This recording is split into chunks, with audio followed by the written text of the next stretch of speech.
Hi everyone, my name is Ehsan, and in this video I'm going to show you some tips when you write your research paper. And if you go through the list of the videos that I have created so far, this is video number 29. Before diving into this video, I just want to tell you I'm going to show you a lot of examples here and things that I don't want to read it for you, so you can just stop the video and get a screenshot and have it on your archive, so when you write your paper you can search and see if you have any of those and you want to replace it or fix it. So that's going to help you.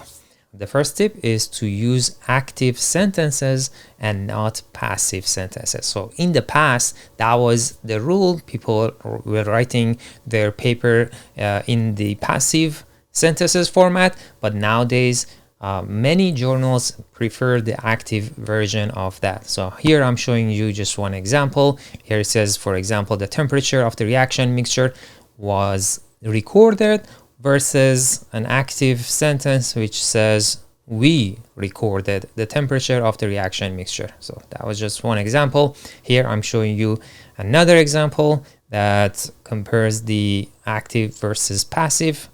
Also, try to be clear. Don't try to add more word to your sentence and make it a long sentence.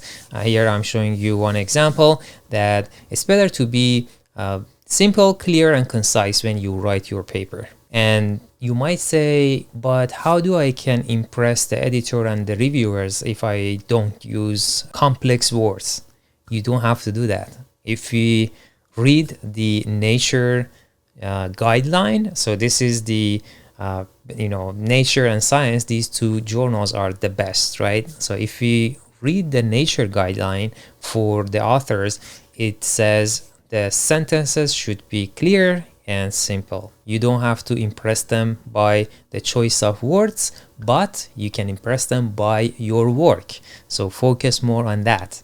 Here we have one example that I'm showing you a complex and hard to read sentence, and on the other side I'm showing you a clear and readable version of that. The other tip is to avoid some complex words. Here I'm showing you a few of them. In this slide you can take a screenshot, and in the next slide I'm showing you even more. Some of these words might be common in some fields. It's okay to use that, but it's better to use some simple word.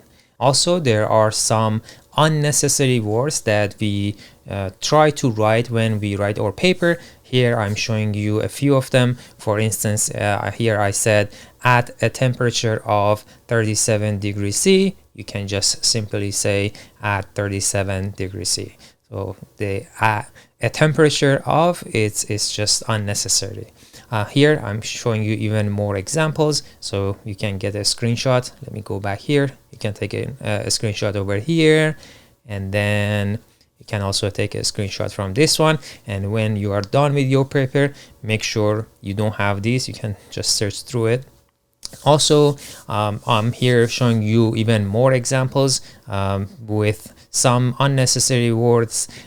For instance, here we say it is important to note that. We can just simply say the result suggests, or you might say due to the fact that, or simply just say because, and you can just read the rest of it. So just try to be clear, concise, and do not try to impress the people with the choice of word that you have. Just make it very simple.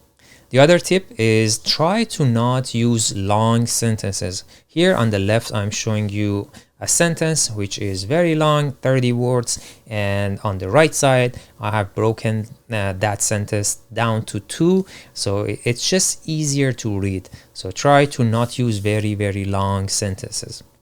The other tip is try to be clear and have the subject and the verb very close to each other. If you pull them apart from each other, it just makes it hard to track what's going on and what you are trying to say. Just those two has to be close to each other to increase the simplicity and the readability of your sentences. The other tip is do not start your sentences with a number. So here I'm showing you one example. The first one says 4 different methods were tested and the other 2 are fine. And if you have to start your sentence with a number, you can just write it in the letter and don't use the figure or those digits. The other common error that I have seen, for in this case, you don't have to write the of. You can just simply say 1 nanomolar NaCl, so that of is extra. And don't forget to use the article, in this case the N. The other tip is we sometimes use a capital letter for a word which in reality you shouldn't. Here I'm showing you one example. The oxygen in the first sentence has been written in a capital letter, but it has to be in a lowercase. So, or you can write it like O2. So here I'm showing you one example. There are many other words that you might go and use a capital letter, but you don't have to. So here I'm just showing you one example. And here I'm showing you 2 more examples. Let's say the kilojoule, the J has to be capital, or milliliter, the L has to be capital. And I have seen a lot of people just don't use the capital over here.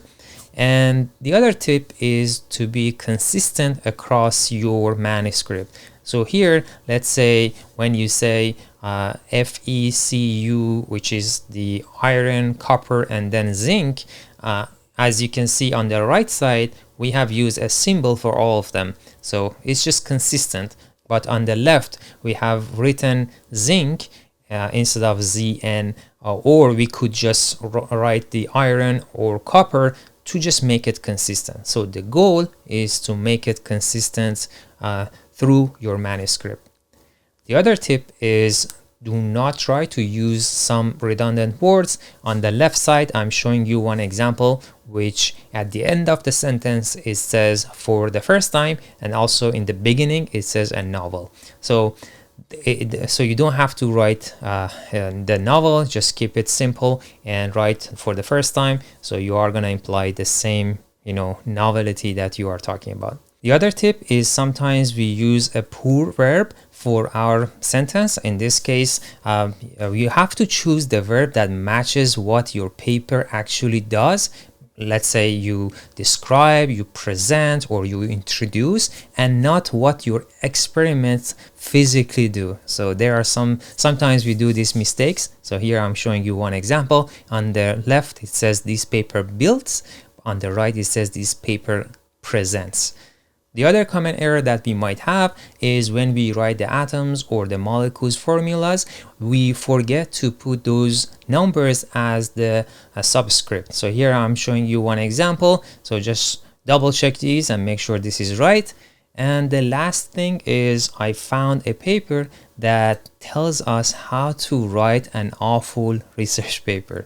So here I'm just going to zoom in. You can get another screenshot of this, and this is funny because sometimes we talk about like how to write a good research paper, but here it shows you how to write an awful research paper. So this is good to read and you are gonna get some value out of it.